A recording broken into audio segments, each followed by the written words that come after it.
Quand je suis faible, c'est alors que je suis fort. Ce matin, Dieu te dit qu'il voit ta faiblesse. Dieu te dit qu'il voit tes efforts.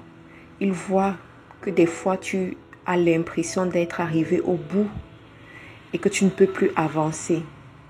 Il voit ton soupir, il voit tes peurs, il voit tes doutes, il voit tes questionnements.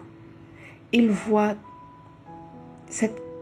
cet état dans lequel tu te retrouves et tu te dis, que dois-je encore essayer?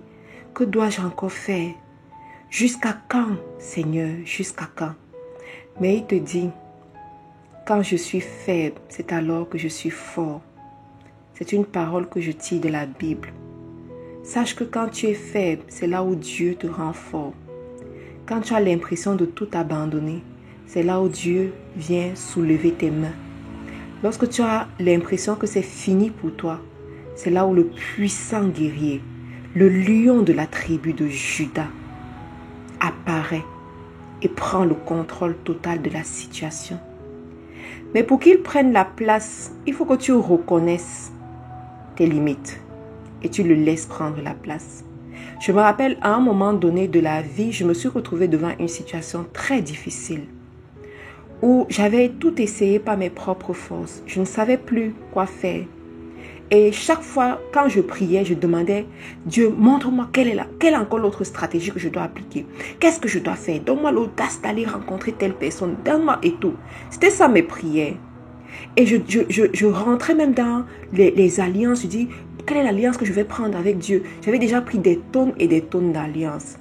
Et un jour, lorsque je méditais et que mon âme était calme, j'ai ressenti dans mon cœur que le Saint-Esprit me disait, je n'ai pas besoin d'alliance. Tu n'as même pas besoin d'autre stratégie. Tu as juste besoin de te laisser aller et d'être patiente. Laissez aller et laisse Dieu agir. Laisse Dieu être Dieu. Et quand j'ai ressenti cette parole, je me suis dit, comment ça? Ce sera trop simple peut-être. Mais c'était ça que Dieu attendait de moi. C'était ça que Dieu voulait de moi. Alors dans ma tête, je me disais que ça allait être simple. Mais lorsqu'il a fallu appliquer, je me suis rendu compte que ce n'était pas aussi simple. Et c'est là où j'ai compris que j'avais développé cette mauvaise manie de vouloir tout contrôler. Cette mauvaise manie de vouloir développer, montrer mon pouvoir sur toute situation. Et c'est là où je me suis rendu compte que je ne laissais pas Dieu être Dieu. Ce matin, Dieu te recommande, Dieu te demande de le laisser être Dieu. Devant cette situation, lâche la branche, lâche prise, laisse tomber et laisse Dieu être Dieu. S'il t'a mené jusqu'à là où tu es, il ne va pas te laisser tomber. S'il t'a conduit jusqu'à là où tu es, il ne va pas te laisser tomber. Mais tu dois apprendre à le laisser être Dieu. Et quand j'ai compris cette première étape, la deuxième étape, c'était de prier pour que Dieu t'enseigne à travers cette situation. Dieu n'a pas besoin d'une autre alliance. Il n'a pas besoin d'un autre sacrifice. Mais il a besoin de ta disponibilité. Es-tu disponible pour qu'il t'enseigne à travers cette situation? Es-tu disponible pour qu'il t'enseigne à travers ce mariage qui bat de l'aile? Es-tu disponible pour qu'il t'enseigne à travers ces enfants qui ont un caractère difficile? Es-tu disponible pour qu'il t'enseigne à travers cette entreprise qui est en train de stagner? Es-tu disponible pour qu'il t'enseigne à travers ce dossier qui n'est pas en train d'avancer comme tu veux? Es-tu disponible pour qu'il t'enseigne à travers ce célibat que tu n'arrives plus à supporter? Es-tu disponible pour qu'il t'enseigne à travers ce péché que tu dis stop aujourd'hui mais demain tu recommences? Laisse Dieu être Dieu et laisse qu'il t'enseigne. Tu sais, la vraie valeur de la vie chrétienne, c'est lorsque nous devenons des agents de transformation pour attirer le maximum d'âmes dans le royaume des cieux. C'est ça le sens de la destinée. La destinée, c'est quand je me mets à part pour servir les autres. C'est quand je comprends le plan de Dieu dans ma vie pour servir les autres. Mais tu ne peux jamais servir les autres si Dieu lui-même ne t'a pas enseigné. Ce sera juste la mascarade. Ce sera juste le cycle pour avoir un autre objectif en dehors du plan de Dieu. Je prends un exemple. Il y a des gens qui se lancent dans les enseignements, qui se lancent dans les délivrances, juste parce qu'ils veulent qu'on les voie, pour qu'ils gagnent plus d'argent, pour qu'on exalte leur nom et ils gagnent plus d'argent. Mais leur souci, ce n'est pas les âmes. Leur souci, ce n'est pas le cri de la destinée. Ce n'est pas un appel pur et sincère qui vient de Dieu. Donc aujourd'hui, je vais te dire, lâche prise. Laisse que Dieu t'enseigne. Laisse que Dieu te purifie par le feu, afin qu'il puisse t'utiliser dans les nations.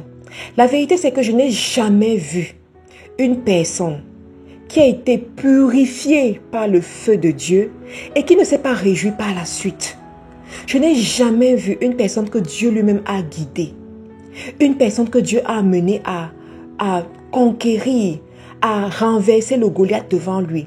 Une personne que Dieu a amenée à gagner les batailles et qui après ne s'est pas réjouie. Ce matin, je veux t'interpeller à lâcher prise. Écoute juste. Laisse le Saint-Esprit te guider. Ne cherche plus à te battre. Ne cherche plus à faire je ne sais pas quoi. Mais laisse que le Saint-Esprit te parle. Est-ce que tu peux discerner la voix du Saint-Esprit? Est-ce que tu peux discerner la voix de Dieu au milieu de toutes les voix que tu écoutes chaque jour? Au milieu de tes propres pensées, au milieu de tes désirs et de tes passions.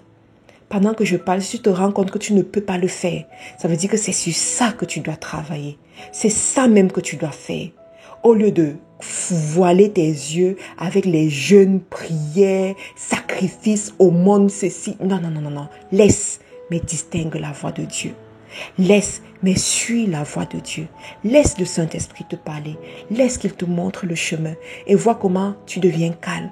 Je suis sûre que depuis quand tu étais dans toutes les autres stratégies là, tu n'avais pas la paix de l'esprit. Mais rappelle-toi que la Bible nous enseigne de ne pas troubler le Saint-Esprit. Ça veut dire que si ton esprit est troublé, si tu n'as pas la paix de Dieu, ça veut dire que le Saint-Esprit est troublé. Mais si le Saint-Esprit est troublé, ça veut dire que tu n'es pas sur le plan de Dieu. Alors reviens sur le plan de Dieu. Laisse Dieu faire, lâche prise et tu verras comment cette situation va s'arranger. Tu auras grandi en sagesse, tu auras grandi en connaissance, tu auras de plus en plus les rémas et tu sauras discerner la voix de Dieu. Et là, Dieu pourra t'utiliser pour son royaume. Dieu pourra t'utiliser pour aller délivrer d'autres personnes. Dieu pourra t'utiliser comme ses mains et ses pieds dans sa génération. Je te remercie d'avoir pris la peine d'écouter ce boost matinal jusqu'à la fin. Je te prie de le partager autour de toi. Tu peux nous retrouver sur les réseaux sociaux en recherchant Faiseur d'Espoir International FDE sur YouTube, Instagram, Facebook. Je te prie aussi de t'inscrire à la grande conférence que nous organisons du 16 au 17 juillet 2021 à Douala au Cameroun. Au revoir.